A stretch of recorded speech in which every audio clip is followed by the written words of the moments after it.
ya untuk tema firman Tuhan kita pada pagi hari ini.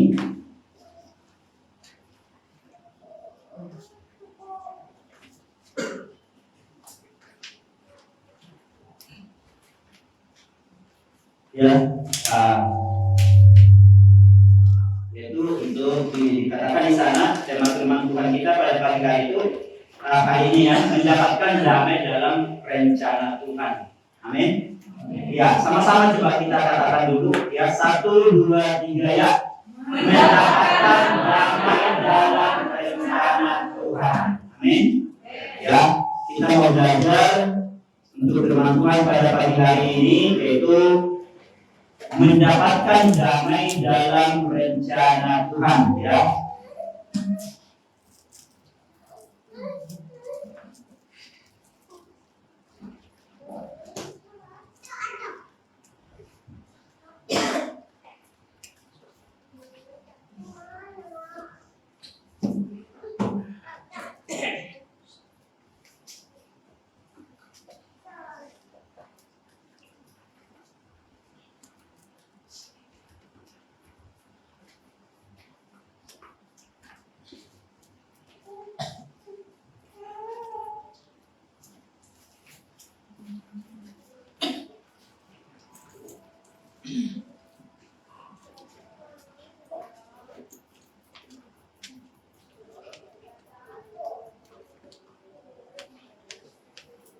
Ya, kita lihat ya, oke.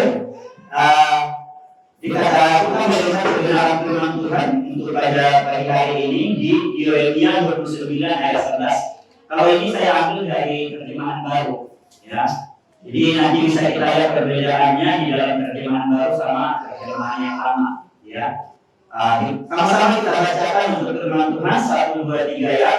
Sebab aku mengetahui rancangan-rancangan yang kupikirkan mengenai kamu. Demikianlah firman Tuhan, yaitu rancangan damai sejahtera dan bukan rancangan malapetaka, untuk memberikan kepadamu masa depan yang penuh harapan. Amin. Ya, dikatakan di firman Tuhan Yeremia 29 ayat 11. Sebab aku mengetahui rancangan-rancangan yang kupikirkan. Punya itu besar. Jadi artinya siapa, Bapak Ibu? Yaitu Tuhan. Jadi Tuhan telah memikirkan rancangan-rancangan yang ada pada kita. Amin. Jadi kita tidak usah terlalu capek lagi untuk memikirkannya. Kita hanya tinggal untuk menjalani saja. Amin. Kadang-kadang banyak orang seperti ini, merasa seolah-olah dia jadi ahli, merasa seolah-olah dia sudah punya skill yang begitu luar biasa, melebihi daripada rancangan dan rencana Tuhan yang sudah ditetapkan bagi kita. Kita biarkan Tuhan yang tidur, kita yang merencanakan segala sesuatunya. Kita hanya bekerja sebatas apa yang bisa kita bekerjakan. Selebihnya kita serahkan kepada Tuhan. Jangan kita membuat suatu rancangan atau rencana yang melebihi daripada rancangan dan rencana yang sudah Tuhan tetapkan. Karena firman Tuhan dikatakan di situ, aku mengetahui rancangan-rancangan yang kupikirkan. Jadi Tuhan sudah memikirkan kepada setiap kita itu adalah rencana-rencana, rancangan-rancangan. Rancangan apa yang Tuhan pikirkan bagi kita, Bapak Ibu?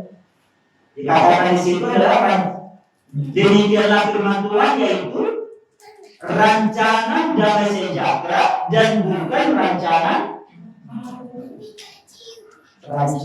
damai sejahtera.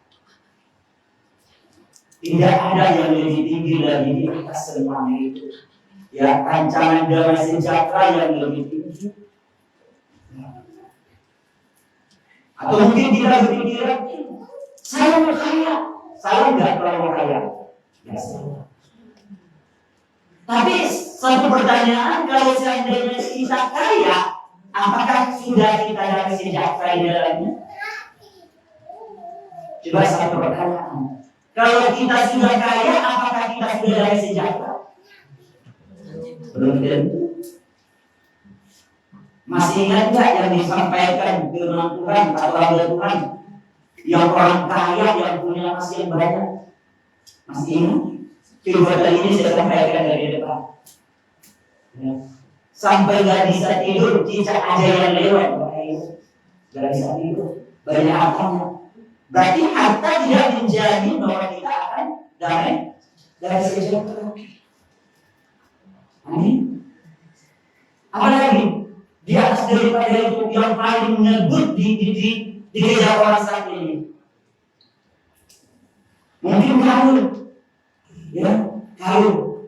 Apakah kalau kedudukan kita di suatu perusahaan atau di dalam suatu instansi itu tinggi membuat kita damai sejahtera? Gimana?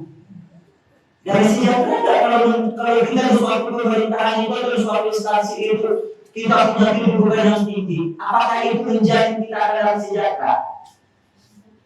Coba atur, ya, yang berkarir di mana atur. Kalau semakin tinggi jabatannya, apakah itu akan menjamin akan damai sejahtera senantiasa di hidupnya?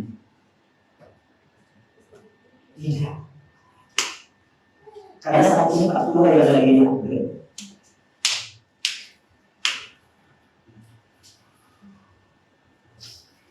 Dan akhir-akhir ini, ya, akhir-akhir ini, dulu waktu lagi dalam kondisi fit, tengah malam punya telepon, selain kontak HP. Artinya apa? Tidurnya tersiksa. Tapi saat ini dalam kondisi seperti ini, ya, gak pernah lagi bunyi HP tengah malam. Dan bahkan kalau jam 8 pun jam 8 ada PB, ada bunyi, itu istri udah pulas tidur. Kalau nggak ada layanan kita, istri udah pulas tidur. Dan mungkin mereka lihat saya dalam pegang HP, kok online hubungi seperti itu. Karena mereka mungkin melihat ini lagi online kok. Tapi saya jawab, maaf, istri saya sudah tidur. Dan saya katakan apa? Tanyakan supervisor, apa yang mau dijalankan di sini.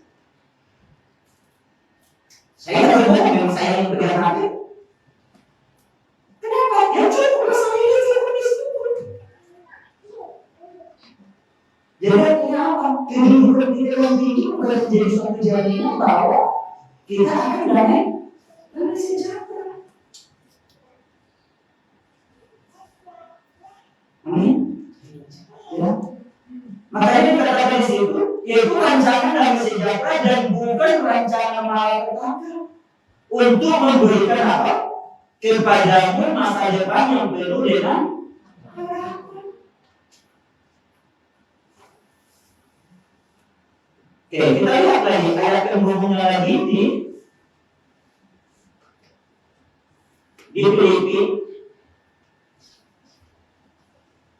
Filipi 4 ayat 6 sampai dengan 7. Ya, ini juga saya ambil dari terjemahan yang baru. Nanti bisa dibedakan dengan terjemahan yang lama, ya. Dikatakan di sini di Filipi 4 ayat 6 sampai dengan 7, janganlah khawatir tentang apapun juga. Janganlah khawatir tentang apapun juga, tetapi nyatakanlah dalam segala hal. Perhatikan. Tetapi nyatakanlah dalam segala hal keinginanmu kepada Allah dalam doa dan permohonan dengan ucapan syukur.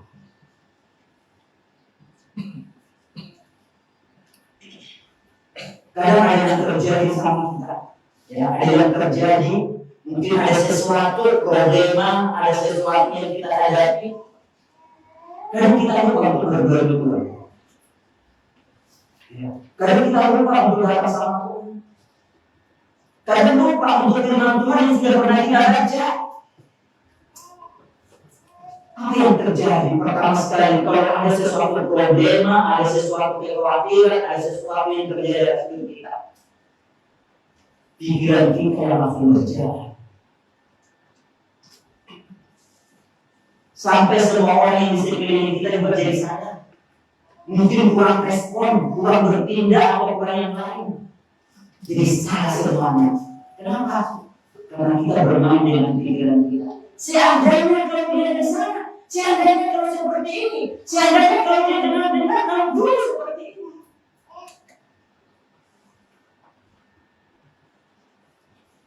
Padahal firman Tuhan katakan, itu nyatakanlah dalam segala hal keinginanmu kepada Allah dalam doa dan permohonan dengan ucapan syukur. Khawatir bisa khawatir. Tetapi jangan khawatir yang menjadi merajai dan menguasai hidup kita. Ya kita mungkin bisa saja khawatir karena kontrak kerja kita mungkin sudah tinggal sekian hari atau sekian bulan lagi. Tapi bisakah oleh karena khawatir kita itu kontrak kerja kita diperpanjang? Bisa tidak? Tidak bisa. Bisa nggak oleh karena khawatir kita contohnya kita punya keluarga yang jauh dari kita bisa sembuh dari sakitnya? Kalau memang bisa ya khawatir aja.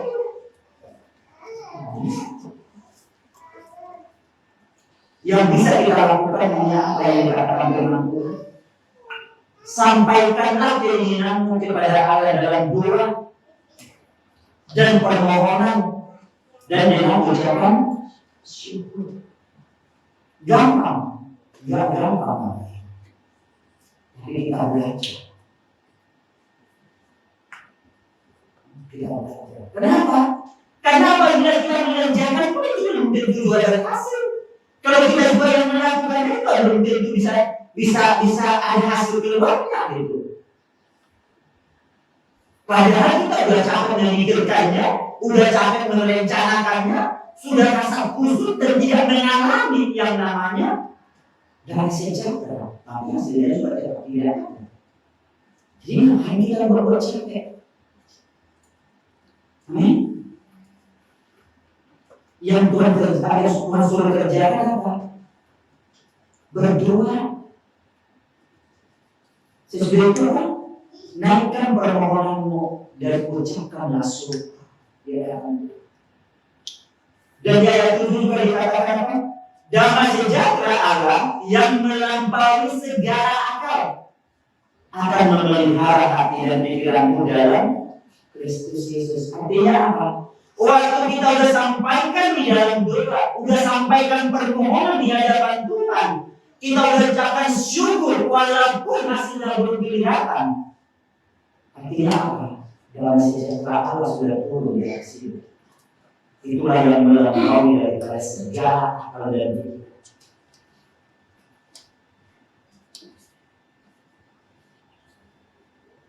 Kita lihat berikutnya.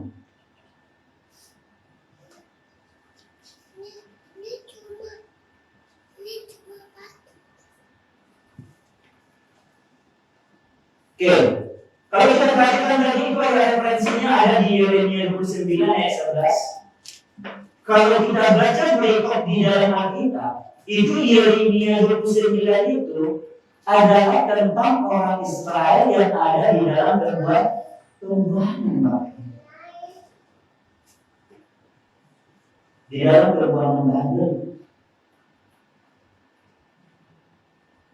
Bapak Ibu bisa bayangkan nggak kondisi orang-orang yang ada di dalam perbuatan, yang ada di dalam keterasian? Bapak Ibu bisa bayangkan bagaimana kondisi mereka yang ada di perbuatan? Artinya orang-orang yang ada di dalam perbuatan itu dipaksa untuk bekerja, dipaksa untuk melakukan suatu aktivitas tanpa ada batasan dan tanpa ada bayaran, Bapak Ibu. Kalau saat ini kita dipaksa untuk bekerja akan jadi satu hari, tidak ada bayaran, tidak kita dapatkan. Jadi jangan pernah bersuruh-suruh tadi akan bekerja, karena kita dibayar. Ini firman Tuhan katakan ya di Yeremia 29 itu kondisi daripada bangsa Israel yang dibuat di dalam kapal Babel ya, dipasang mereka supaya mendapatkan damai sejahtera yang daripada Tuhan. Gampang nggak untuk menerima dengan akal sehat kita?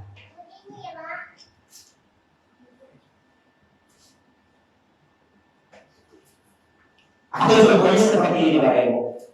Ibaratkan ada sesuatu terjadi jauh dari kondisi kita, jauh dari keberadaan kita, kalau seperti itu. Kita saat ini di sini contohnya kejadiannya jauh di sana, dan kita punya keluarga ada di sana. Gitu. Ya, sama dengan yang terjadi baru-baru ini yang ada di Jakarta. Ya, karena saya tahu saya punya adik yang paling kecil itu driver daripada penerbitan Erlangga. Jadi hari-hari di jalan Jakarta, yang antar tamu kemana seperti itu. Waktu terjadi seperti itu di Jakarta, secara manusiawi kalau saya lihat seperti itu sama kita bisa bilang enggak. Pikiran kita pasti akan ke sana. Bagaimana kalau terjadi? Mungkin pikiran kita udah jauh, beberapa kilometer ke depan. Bagaimana kalau terjadi keributan, terjadi ini, terjadi itu? Mereka nanti gimana? Makanya berasnya apa segala macam. Ya, keluarga. Persiapan gini. Ahli perencanaan semua. Ahli perencanaan. Padahal mereka tidak ada belajar manajemen, tetapi semuanya memiliki title ahli perencanaan. Karena itu, gak ada yang masuk. Datang ke rumah kita bela mereka. Sama seperti itu juga kondisinya. Dan Tuhan katakan apa? Di Yeremia 29 itu tadi, Tuhan sudah memikirkan. Tuhan tidak katakan kau pikirkan sendiri, enggak. Tuhan katakan seperti itu. Telah Tuhan pikirkan setiap rencana dan rancangan yang ada pada kita. Bukan rancangan kecelakaan, tapi rancangan damai sejahtera. Amin. Begitu kondisinya, gak gampang. Jadi jangan katakan, bisa saja pasti dia ngomong seperti itu karena kondisinya saat ini ekonominya baik-baik. Hanya saya yang tahu kondisi saya, ekonomi saya bagaimana. Karena saya gak mau menambahi bagaimana. Jadi jangan anggap kalau contohnya orang lain tidak pernah memberitahukan kondisinya bagaimana, kita udah beranggapan bahwa kondisinya itu baik-baik saja. Tidak sama dengan kondisi kita. Bukan seperti itu Bapak Ibu. Karena kita tahu kepada siapa akan kita serahkan itu semuanya. Kita punya Tuhan yang jauh lebih besar, yang akan mengerjakannya jauh lebih besar daripada apa yang kita kerjakan. Saya bukan menyembelihkan Bapak Ibu, ya. Tapi saya tahu kepada siapa saya akan berlutut untuk menyerahkan itu semuanya. Amin. Kita lihat tadi yang di Filipi tadi. Ya. Ini Filipi adalah surat yang ditulis oleh Paulus waktu dia ada di dalam penjara, Bapak Ibu. Bagaimana kondisi orang yang di dalam penjara? Seharusnya orang-orang yang di Filipi yang datang ke dalam penjara untuk menidurkan dia, untuk memberikan kepada dia suatu contohnya kata-kata yang membangun, kata-kata yang mengingatkan, kata-kata yang menopang, bahkan mungkin membawa sesuatu makanan atau minuman atau apa yang dibutuhkan. Tapi terbalik. Penjara tidak bisa untuk mengekang damai sejahtera yang ada dalam hidup Paulus. Sakit penyakit yang ada saat ini mungkin kita alami tidak akan bisa mengekang damai sejahtera yang daripada Tuhan. Amin. Keadaan ekonomi yang saat ini mungkin kita alami kurang baik, itu tidak akan bisa mengekang damai sejahtera yang daripada Tuhan.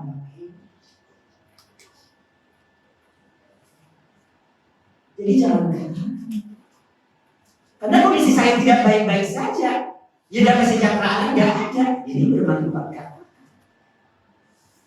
Orang yang di dalam penjara itulah yang menguatkan orang-orang yang di luar penjara yang ada di Filipi. Sekarang pertanyaannya, kenapa bisa?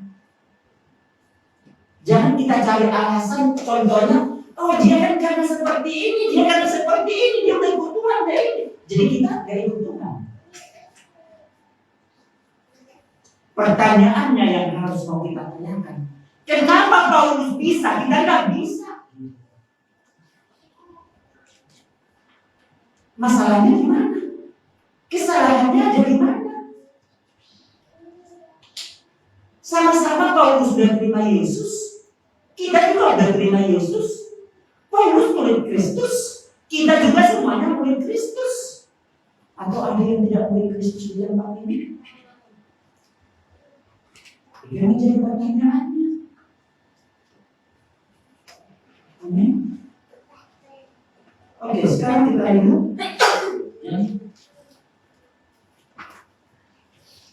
Kita perhatikan tadi yang berikutnya. Oke, tadi kita asik berbicara tentang damai sejahtera, damai sejahtera, damai sejahtera. Kita mau lebih dalam lagi mengetahui apa sih damai sejahtera. Oke, damai sejahtera itu kalau di dalam bahasa Ibrani-nya katanya shalom. Jadi nggak asal-asalan. Contohnya kalau kita berkunjung, kita telepon shalom. Itu sejahtera. Nik, bukan itu Bapak Ibu yang disebut namanya damai sejahtera. Biar adik-adik aja keluarga. Ya udah, istri berbuat apa, suami berbuat apa, ya udah. Yang penting jangan ada berantem-berantemnya lah. Yang penting jangan ada konflik-konfliknya seperti itu. Bukan itu yang sejahtera. Tapi waktu kita sama-sama mengingatkan, sama-sama menopang, sama-sama memperbaharui di dalam Kristus, ya supaya semuanya ada damai yang daripada. Itu yang disebut namanya damai sejahtera. Jadi jangan takut konflik untuk mengingatkan seseorang dia terima atau tidak terima. Karena tujuan kita bukan untuk menghina, mencela atau untuk menjauhkan dia. Tujuan kita supaya dia boleh bertumbuh di dalam kasih karunia Tuhan. Amin. Jadi damai sejahtera itu jangan takut konflik. Tapi jangan jadi cari gara-gara. Karena beda tipis. Kalau kita mau menasihati, kita mau mengatakan, doakan dulu supaya waktu kita sampaikan itu hati dia juga boleh dibangun. Amin. Oke, yang kedua lagi dikatakan apa? Jangan khawatir. Ya, bahasa Yunani-nya merinau. Tidak terpecah-pecah pikirannya. Artinya apa? Fokus saja. Persoalan boleh datang, masalah boleh datang, tapi pikiran kita tetap harus fokus kepada Tuhan. Jangan fokus kepada masalahnya, jangan fokus kepada persoalan yang kita hadapi, Bapak Ibu. Tapi fokuslah bahwa ada Tuhan yang lebih besar daripada masalah yang kita hadapi. Ada Tuhan yang lebih besar dari pergumulan yang kita hadapi. Fokus. Jangan terpecah-pecah, jangan bimbang, jangan khawatir. Jangan setengah percaya, setengahnya lagi tidak. Karena tidak ada upah bagi orang yang suam-suam itu, yang separuh-separuh. Amin. Damai dari Allah, bahasa Yunani-nya adalah eugene, yaitu ketenangan yang datang dari Allah sendiri, Bapak Ibu, tanpa dibuat-buat. Makanya tadi saya katakan, uang tidak bisa menjadi jaminan kita memiliki hidup yang damai. Pekerjaan tidak bisa menjadi jaminan bahwa kita itu akan semakin memiliki hidup yang damai, Bapak Ibu. Ya. Tapi damai hanya datang daripada Tuhan. Ketenangan hanya datang daripada Tuhan. Jadi jangan katakan kalau udah shopping udah tenang, udah healing udah tenang, ya siap pulang dari sana kembali lagi ke basic. Healing salah, nggak salah, tapi bukan itu yang menjadi jalan keluar supaya kita jadi tenang. Memang waktu kita healing, masalah yang tadi itu memang hilang. Tapi kalau kita kembali lagi, masalahnya hilang nggak? Tetap ada masalahnya, Bapak Ibu. Amin. Jadi damai itu datang hanya berasal daripada Tuhan, ketenangan yang datang daripada Tuhan. Healing boleh healing, nggak ada masalah. Ya, shopping boleh shopping, ya, belanja boleh belanja. Tapi bukan itu yang menjadi jalan keluar. Jangan-jangan sesudah belanja jadi stres. Hitung lagi kan habis, nggak sampai lagi akhir bulan. Yang tadinya kita rencananya mau apa? Mau tenang, ya kan? Malah jadi tambah stres. Ya kan? Ya tambah stres karena pengeluaran makin bertambah. Yang tadinya nggak ada rencana ke situ udah jadi ada. Amin. Makanya dikatakan di situ, ya, damai sejahtera itu adalah keselamatan yang utuh yang diberikan Tuhan. Artinya apa? Waktu kita terima Yesus sebagai Tuhan dan Juru Selamat, secara utuh damai yang daripada Tuhan sudah diberikan kepada kita. Cuman masalahnya kita nggak pernah mengandalkan Tuhan. Ya, masalahnya kita sendiri, ya, yang berusaha untuk tetap melakukan. Tuhan nanti aja, saya masih bisa, saya masih sanggup.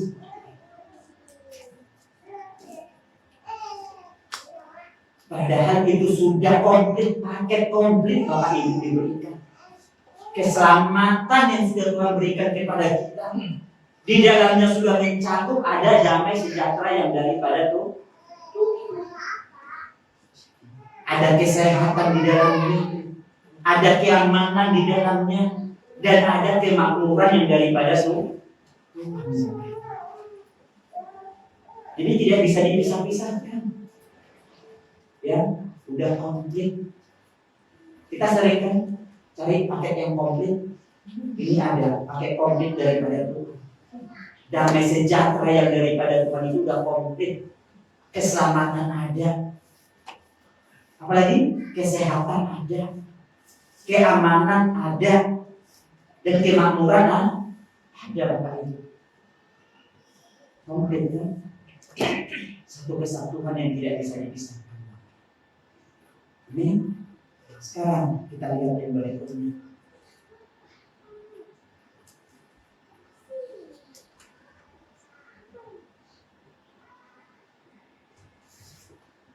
Jadi kalau tadi kita udah ada damai sejahtera dan yang lain-lain, bagaimana menanggapi rancangan Tuhan ini bagi setiap kita supaya ada rancangan damai sejahtera itu tadi? Makanya ini yang menjadi pertanyaannya, kenapa Paulus bisa? Ya, orang-orang Israel yang ada di perbuangan Babel bisa menerima. Kenapa kita tidak? Yang pertama, percaya dan taat kepada Tuhan. Tidak ada jalan yang lain. Amin. Percaya sebenarnya bahwa Tuhan berdaulat atas setiap apapun yang kita alami. Bahwa Tuhan berkuasa atas setiap persoalan hidup yang kita hadapi. Ini yang sangat penting Bapak Ibu untuk percaya kepada Tuhan, peduli dan mengasihi. Bahwa Tuhan selalu menyertai kita. Masalah boleh terjadi, pergumulan boleh terjadi, tapi jangan pernah damai sejahtera yang daripada Tuhan hilang atas setiap hidup kita. Karena Tuhan terlebih besar daripada itu semuanya, Bapak Ibu. Percaya. Tuhan lebih besar daripada apa yang kita pikirkan. Tuhan lebih besar daripada apa yang kita alami. Langit dan bumi saja Tuhan ciptakan, Bapak Ibu. Apakah masalah kita lebih besar dari langit dan bumi? Dosa kita yang dulu, pelanggaran kita sudah ditanggung semuanya di kayu salib. Apalagi yang pertama, percaya kepada Tuhan bahwa Dia sanggup melakukan, bahwa Dia sanggup untuk mengerjakan. Dan yang kedua adalah hidup dalam kebenaran firman Tuhan. Hidup dalam kebenaran firman Tuhan. Membaca dan merenungkan firman Tuhan. Bagaimana kita mau hidup dalam kebenaran firman Tuhan kalau firman Tuhan gak pernah kita baca? Hanya sekali seminggu sampai di gereja ini aja. Dan jangan-jangan pulang dari sini 5 menit mungkin sampai di bawah. Kalau ditanya apa tema tadi, apa firman Tuhan yang tadi, itu juga perlu lupa. Amin. Jadi kalau tidak kita baca dan kita tidak merenungkan, maka kita tidak akan bisa hidup di dalam kebenaran firman Tuhan. Kekhawatiran kita lah yang akan menguasai hidup kita. Pikiran kita lah yang akan membelenggu setiap kehidupan kita. Tetapi waktu kita membaca dan merenungkan firman Tuhan, maka kita tahu batas kemampuan kita dan menyerahkan semuanya itu hanya kepada Tuhan. Karena kita bilang, Tuhan saya nggak mampu. Hanya Tuhan yang mampu. Hanya Tuhan yang berkuasa. Dan yang ketiga adalah terhubung dengan Tuhan. Jadi nggak cukup hanya percaya saja. Kita percaya kita sudah diselamatkan Bapak Ibu. Amin. Kita percaya Tuhan telah bangkit. Percaya enggak? Kita percaya enggak bahwa Tuhan sudah ada di surga berkuasa bagi setiap kita. Amin. Tapi nggak sampai hanya di situ aja. Kalau hanya sampai di situ aja, berarti kita masih seperti bayi-bayi yang baru dilahirkan. Artinya apa? Kalau ada goncangan masalah pergumulan hidup, badai hidup yang datang, ya kita nggak kuat. Ya kita harus selalu dielus-elus ya, tenangnya, badai akan berlalu, tenangnya, makanan akan datang, tenangnya, akan seperti itu aja. Kita akan menjadi orang-orang yang selalu didina-bobongkan jadi. Kakak itu nggak datang, nggak tahu, akan gitu terus. Itu hanya kalau sebatas hanya percaya saja. Jadi langkah yang pertama itu kita harus percaya dan taat. Dan yang kedua, ambil tindakan di dalam pembacaan firman Tuhan dan di dalam perenungan akan firman Tuhan.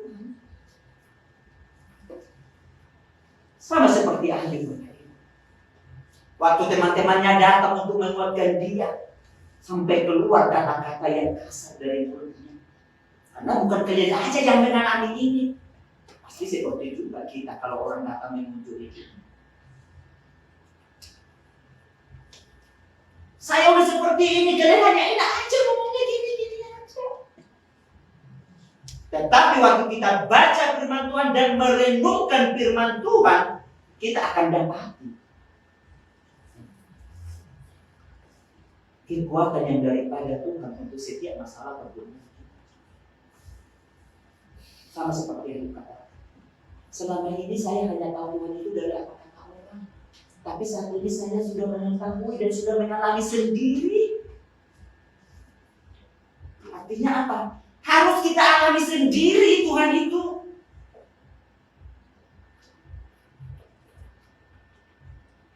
Dan yang ketiga adalah terhubung dengan Tuhan. Tanpa kita terhubung dengan Tuhan, kita tidak akan bisa kuat. Tanpa kita terhubung dengan Tuhan, kita tidak akan bisa dimampukan untuk setiap masalah pergumulan yang kita hadapi. Dan tidak akan ada damai sejahtera di dalam hidup kita tanpa kita terhubung dengan Tuhan.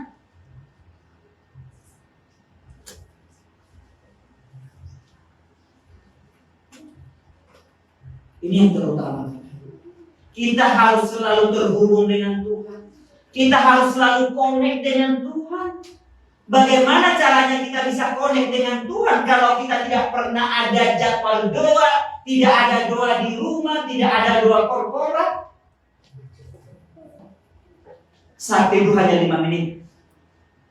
Hanya katakan Tuhan engkau baik, terima kasih hidupku udah Tuhan jaga 1 malam. Udah mandi, langsung pergi. Gak dengar apa yang Tuhan akan katakan. Padahal Tuhan mau katakan jangan pergi dulu, di sana ada demo. Tuhan pergi dulu, sabar aja dulu. Gak sempat lagi dengar itu, kenapa? Karena agak hanya 5 menit. Hanya sampaikan aja, Tuhan terima kasih. Aku udah sehat. Aku masih bisa bernapas. Begitu.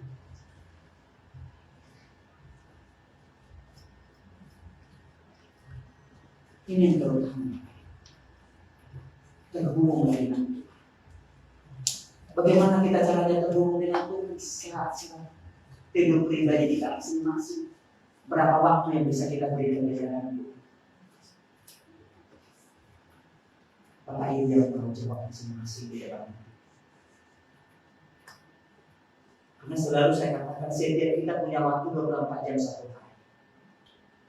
Gak ada yang 25 jam. Dan gak ada yang 23 jam. Semuanya sama 24 jam satu hari. Tidak ada yang berbeda. Dan jam kita juga masih sama, WIB waktunya, waktu Indonesia Barat. Jadi belum ada percepatan 2 jam seperti yang kita buat sana, masih sama waktunya.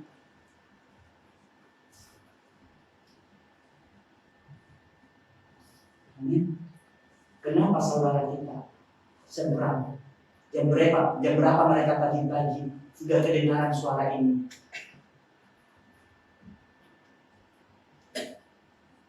Kenapa kita nggak bisa?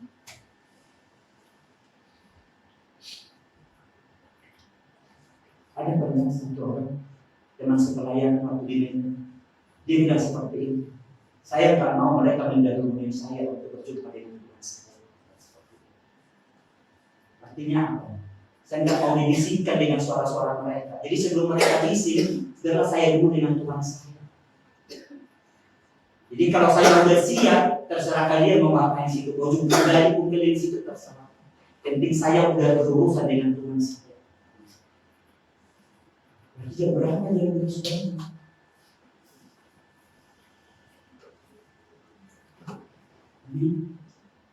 Jadi jangan pernah kita buat alasan. Saya masih di kos-kosan, saya masih di sini, masih di sini, segala macam. Itu hanya alasan saja. Kita setiap manusia pintar untuk mencari alibi dan alasan supaya kita dibenarkan. Padahal kebenaran itu hanya datang daripada Tuhan. Nanti di pengadilan aja baru kita cari kebenaran. Kalau saat ini bersama dengan Tuhan sudah ada yang menjadi hakim yang membela kita. Tanpa kita terhubung dengan Tuhan, kita tidak akan bisa. Tanpa kita terhubung dengan Tuhan, kita tidak akan bisa melakukan apapun. Bahkan kita yang akan jadi terseret, terbawa. Hanya satu, terhubunglah dengan Tuhan. Dengan Tuhan.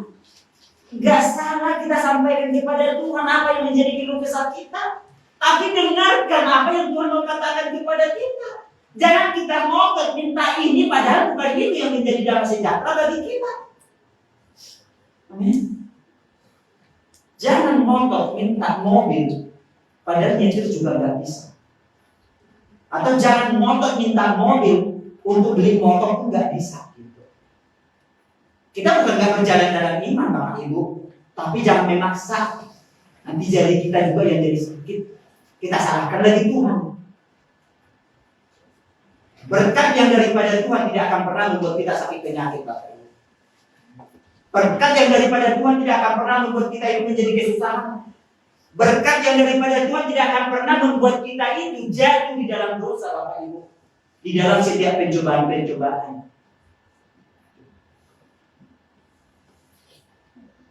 Amin. Terhubunglah dengan Tuhan di saat-saat hidup kita masing-masing. Atau waktu. Sesudah kita saat hidup masing-masing, mulailah belajar kita secara korporat. Karena Tuhan bisa sampaikan melalui teman kita apa yang Tuhan mau kerjakan atas hidup kita. Karena Tuhan bisa pakai teman kita untuk menyampaikan apa yang harus kita lakukan.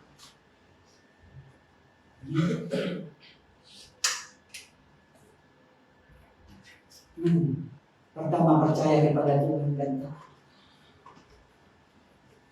Itu masih langkah awal. Langkah yang kedua mulailah hidup tekun di dalam membaca dan merenungkan firman Tuhan. Dan langkah yang ketiga adalah terhubung dengan Tuhan.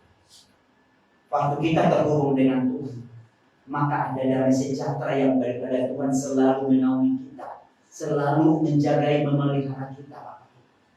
Kita nggak akan khawatir, tidak akan sikit-sikit lagi menyalahkan segala situasi dan kondisi yang terjadi. Kita nggak bisa mengatur itu. Yang bisa kita atur adalah hati. Damai sejahtera yang daripada Tuhan ada pada hidup kita. Amin.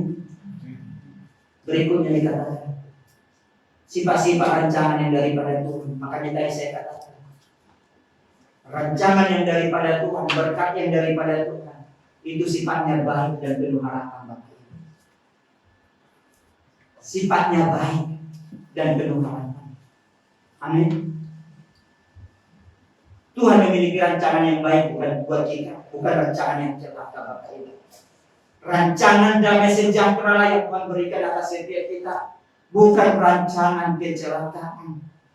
Hari depan yang baiklah yang Tuhan sediakan bagi setiap kita, bukan hari depan yang buruk Bapak Ibu. Masa depan yang terbaiklah yang Tuhan sediakan bagi setiap kita Bapak Ibu. Amin.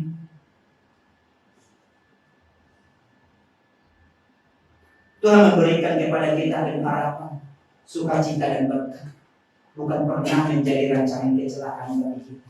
Dan yang kedua, sifat rancangan Tuhan bagi kita itu adalah sempurna dan tidak pernah gagal Bapak Ibu.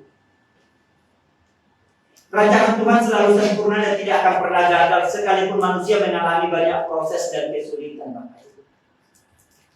Rancangan Tuhan membawa damai sejahtera bagi kita, rancangan masa depan, tapi bukan instan Bapak Ibu. Jadi jangan katakan rancangan Tuhan kan rancangan damai sejahtera, tapi kita maunya saja instan.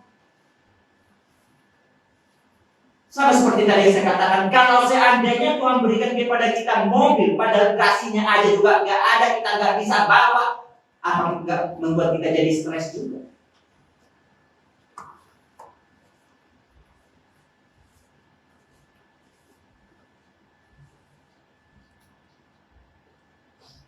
Sama seperti yang dikatakan oleh Michael. Waktu disampaikan, apa yang kamu minta kepada Tuhan? Saya minta mobil, saya minta motor, saya minta pesawat. Mustahil nggak Tuhan memberikan pesawat? Gak mustahil. Tapi kalau itu membuat kita menjadi stres, dan dasarnya mau di mana? Mau diparkirkan di mana? Mau diparkirkan di hanggarnya daripada Nadine? Biaya apa yang mau kita keluarkan ke sana untuk menyewanya? Dan dari sini kita dihandani memulai mau naik apa lagi seterusnya? Apa enggak membuat kita makin stres, sakit? Tuhan mengetahui rancangan yang terbaik bagi setiap kita. Kalau orang luar bisa katakan, jangan pernah cemburu terhadap orang karena prosesnya tidak akan pernah sama. Orang luar bisa katakan itu, ya. Artinya apa? Supaya memotivasi hati mereka bahwa pencapaian yang dialami orang-orang lain itu tidak sama seperti pencapaian yang dia lakukan. Kenapa? Karena proses kepada kesana itu semuanya tidak sama, Bapak Ibu. Tapi pastikan saja bahwa apa yang Tuhan berikan atas setiap kita itu adalah pastinya rancangan damai sejahtera bagi setiap kita. Adalah rancangan yang terbaik bagi setiap kita. Kadang kita aja yang nggak mau bersyukur atas setiap apa yang kita miliki. Selalu rasa kurang. Kita lihat ke kiri, si ini udah punya ini, punya itu, padahal samanya gaji. Kita lihat ke kanan, oh mereka udah punya mobil, udah punya ini, punya itu, langsung datang yang ini, kreditnya. Kalaupun kreditnya banyak kita yang bayar. Gak disuruh juga kita yang bayar. Artinya apa? Proses menuju ke sana itu semuanya kita tidak pernah sama. Ikuti aja apa yang Tuhan rancangkan dari setiap kita. Nikmati setiap proses yang Tuhan berikan. Waktu kita bersyukur atas setiap proses yang Tuhan berikan kepada kita. maka damai sejahtera yang daripada Tuhan akan datang. Amin.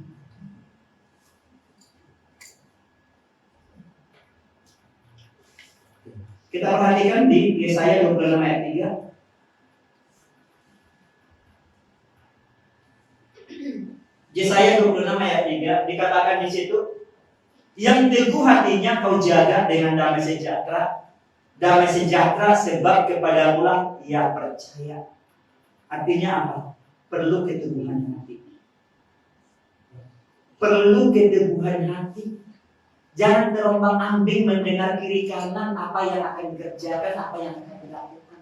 Teguhkanlah hati kita, Bapak Ibu, di dalam setiap panggilan yang Tuhan akan kerjakan bagi setiap kita.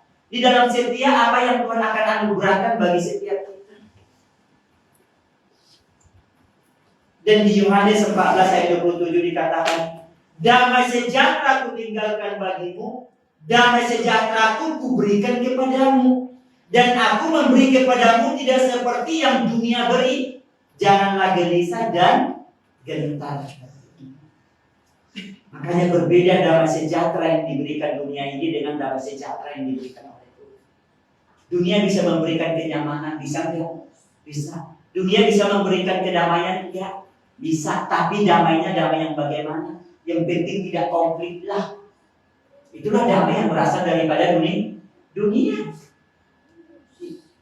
Yang penting tidak konflik lah. Bagaimana? Ya udah kita oke aja, enjoy aja, nggak usah saling menasihati, nggak usah saling mengatakan seperti itu. Itulah damai yang berasal daripada dunia. Tapi damai yang daripada Tuhan, kita boleh saling menasihati, saling mengingatkan. Yang tujuannya untuk apa? Tujuannya supaya kita boleh sama-sama bertumbuh di dalam Tuhan. Karena kita tidak mau bahwa orang lain itu jatuh di dalam setiap dosa dan kelemahannya masing-masing seperti itu.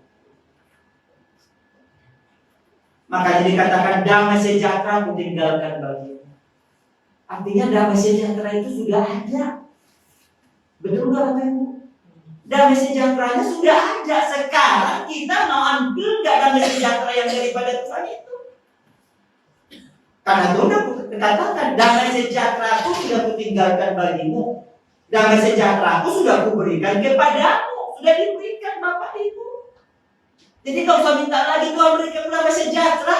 Sudah diberikan. Kalau sudah diberikan berarti tinggal apa? Tinggal mengeksekusi, tinggal menjalankan Bapak Ibu.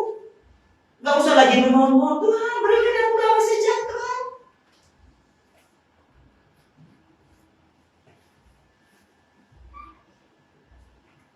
Dan damai sejahtera yang Tuhan berikan kepada kita tidak seperti damai sejahtera yang diberikan dunia ini. Satu introspeksi bagi kita semua. Kalau kita nyaman atas apa yang diberikan dunia ini kepada kita, pertanyaannya, sekarang hati kita untuk nyamannya di dalam Tuhan atau nyamannya di dalam dunia ini? Seperti itu. Amin. Oke, yang terakhir.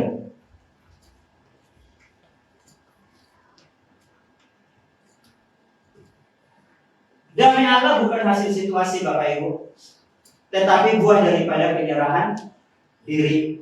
Dalam Kristus kita diperdamaikan dengan Allah sehingga mampu hidup dalam damai. Artinya sekeliling kita tidak bisa kita tuntut untuk membawa damai bagi kita. Orang lain tidak bisa kita tuntut untuk memberikan damai bagi kita. Keluarga mungkin nggak bisa kita tuntut untuk memberikan damai bagi kita. Karena damai itu bukan hasil daripada situasi. Sama seperti yang pertama tadi saya katakan, mau banyak harta, banyak uang, banyak jabatan yang baik-baik di situ, belum tentu itu juga menjadi damai bagi saya. Karena damai sejahtera yang daripada Tuhan itu tidak bisa menghasil. Damai sejahtera yang daripada Tuhan itu tidak bisa dipengaruhi oleh karena situasi dan lingkungan, Bapak Ibu. Damai sejahtera itu adalah bukti penyerahan diri kita kepada Tuhan, bahwa Tuhan yang akan bertindak dari kita. Itu tidak ada yang lain.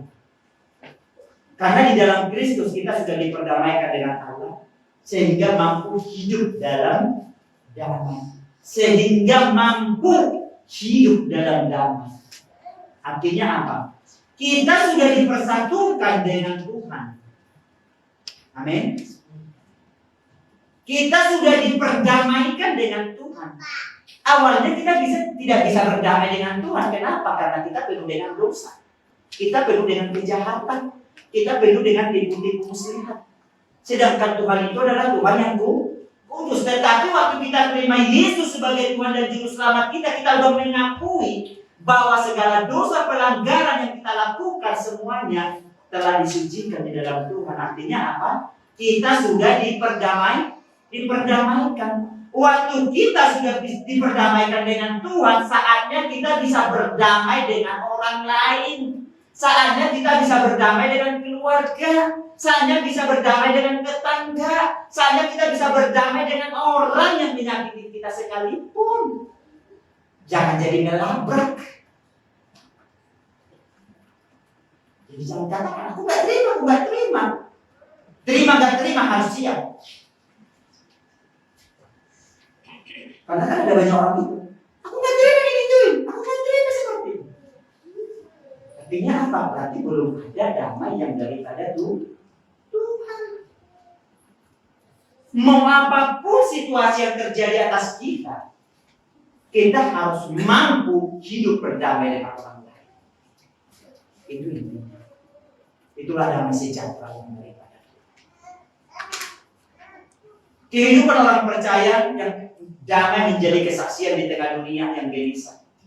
Kita dipanggil untuk membawa damai. Amin. Setiap kita dipanggil untuk membawa damai. Kita dipanggil bukan untuk menjadi pengacau. Kita dipanggil untuk menjadi pembawa kekacauan dalam hidup. Tapi setiap kita tetapkan di dalam hati kita masing-masing. Dimanapun Tuhan tempatkan, dimanapun kita berada, setiap kita adalah pembawa damai yang daripada Tuhan. Amin. Harus mampu hidup berdamai dengan orang lain. Jangan lakukan penuntutan. Karena setiap orang punya kelemahan. Setiap orang punya keterbatasan masing-masing. Tapi waktu kita mampu berdamai dengan mereka, maka anugerah Tuhan akan turun bagi setiap orang. Amin. Itu bermakna untuk kita pada pagi hari ini. Siapapun kita ditemui, mari kita menjadi pembawa damai dimanapun kita berada. Karena damai sejahtera yang daripada Tuhan bukan berasal daripada situasi yang ada saat ini, tetapi hanya betul-betul berasal daripada hubungan kita dengan Tuhan, penyerahan hidup kita kepada Tuhan. Saya undang untuk